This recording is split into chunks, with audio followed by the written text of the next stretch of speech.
A function is a shortcut for a sequence of instructions. So an example of a function in the real world might be if someone asked you to make them a sandwich. You would know what they really meant was go get out the bread, get out the peanut butter, get out a knife, spread it on the bread, etc. So when you write a function, you need to know three things. You need to know what do you want to call it. So we might call a sandwich making function make sandwich. What inputs does it take? And this could be 0 or more inputs. So it might just be, you say make a sandwich and you assume they know what you mean. Or you could say that you want to specify the type of sandwich. So you could say ingredients are a type of input. And then you would be able to specify that when you told someone to make you a sandwich.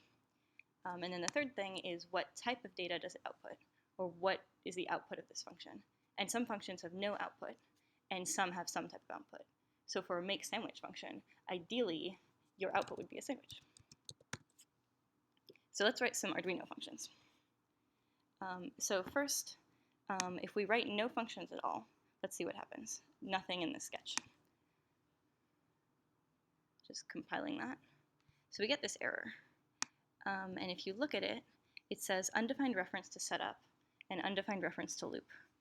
And what that means is that the Arduino core needs to know what you want it to do when it says setup and when it says loop. So it's expecting to call or use those functions, but you haven't defined them, so it doesn't know what you want it to do. So we'll write those.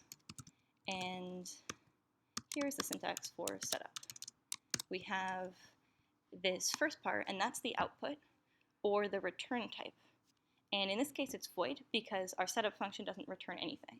So unlike the sandwich function, which returns a sandwich, we just don't return anything. There's also no inputs.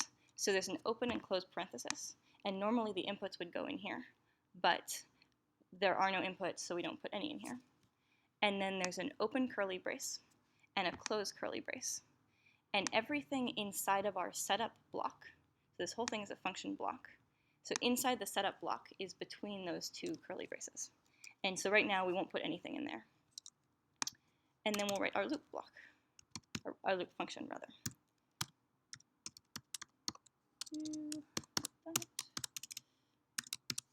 And same syntax for this.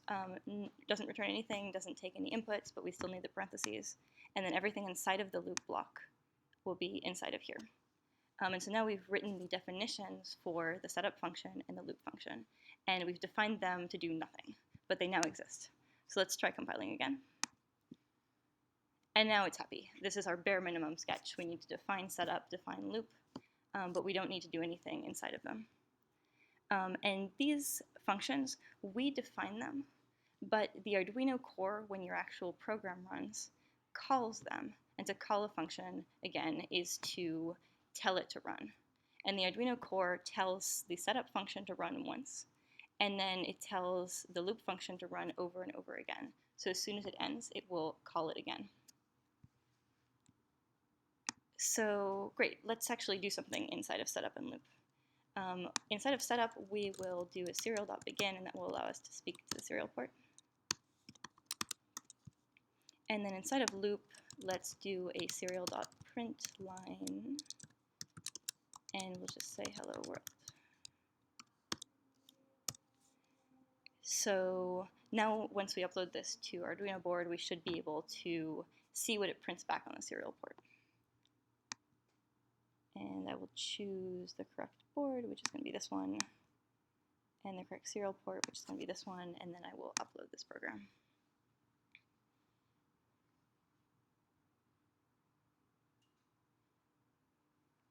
So now if I open up the serial port, the serial monitor, we should see hello world printed out over and over. I've got the baud rate set to the wrong thing. Let me set that to 9600. What I'm expecting. There we go. So that's better. It's now communicating at the correct rate. So we see hello world over and over because the Arduino core calls everything inside of the loop block, inside of the loop function, over and over.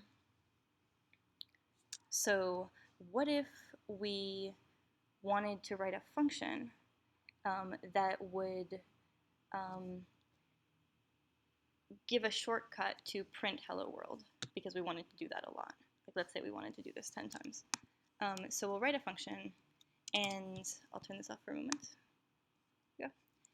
So we don't necessarily need it to output anything. It's going to print, but we don't need it to output anything that our program can use. So we can use void again.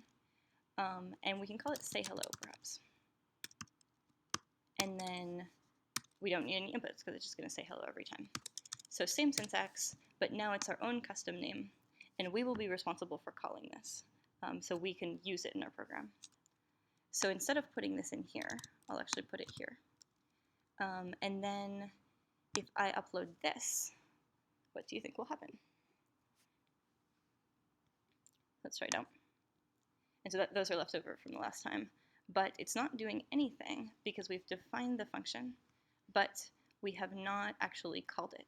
So to call a function, we can put it here. And so we use that same syntax with the name of it and the parentheses. We don't need to put void, the output type.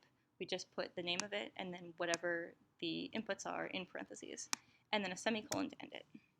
And this may now begin to look familiar because there's a lot of built-in Arduino functions that we've been using or calling, but we haven't defined ourselves, such as digital write or print, things like that. So let's try this and see if this actually will print like it did before.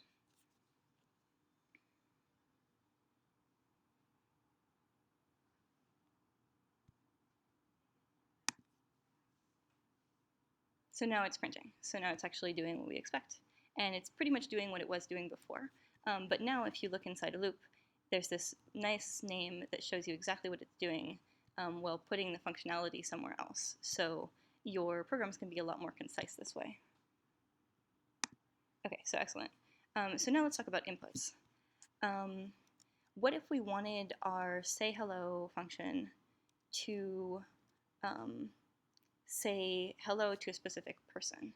So the input might be, let's say, just to simplify, we're going to say that these people have IDs. Maybe it's saying hello to other robots, and their names are numbers.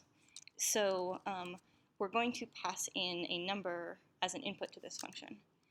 So we need to say what type of data we're going to pass in. And if it's a number, in this case, we'll use integers. So we'll say int is the type. And then we have to give it a temporary name. And that name is only used to refer to it inside of the function. So we can just call it name. So now let's add a little bit onto this. We want to print hello world, but we're going to want it not to print a new line afterwards, so we'll change that to serial.print. We'll add a space, and then we will say print line, which will follow whatever you want to print with a new line, and then we'll put the name there. So now it should say hello world, and then whatever name we pass in. So let's try compiling that and see what happens. We get this error that says too few arguments to function void say hello, which means that right here we have called the function, but we haven't given it the parameters, inputs, arguments. Those are all names for the same thing. We haven't given it the inputs it's expecting. So we will give it an input, and let's say our robot that it wants to talk to is robot 3. So we'll say hello to 3. So let's try that again. And that compiles. So now we will upload it.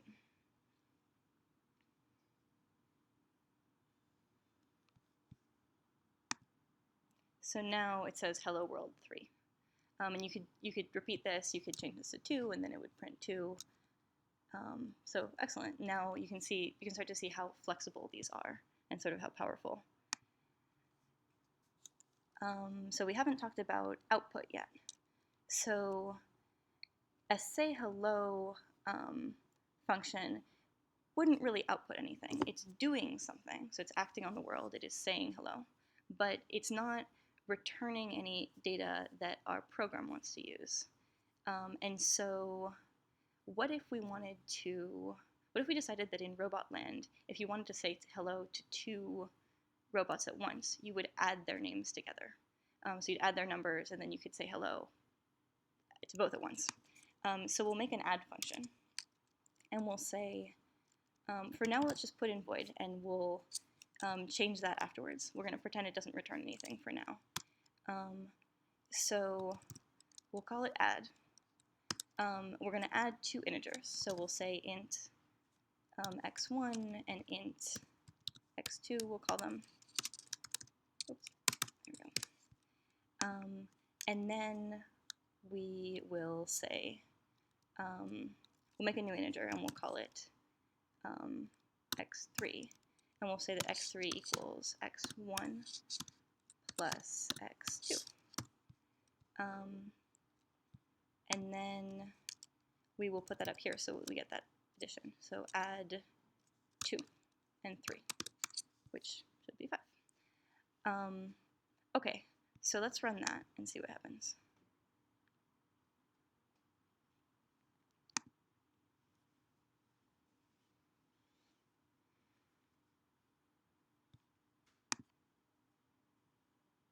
Okay, so we're getting the same thing as we had before, for two reasons. One, we're not doing anything with this addition. And two, that this addition exists inside of here, but we're not passing that data on anywhere else so that our program can use it. So as a student of mine said, it's as though you're baking a cake over and over and you're just throwing it away. So we're doing this computation, but we're just throwing it away and not using it. So let's actually use it. And there's a special new syntax for that. It is called return.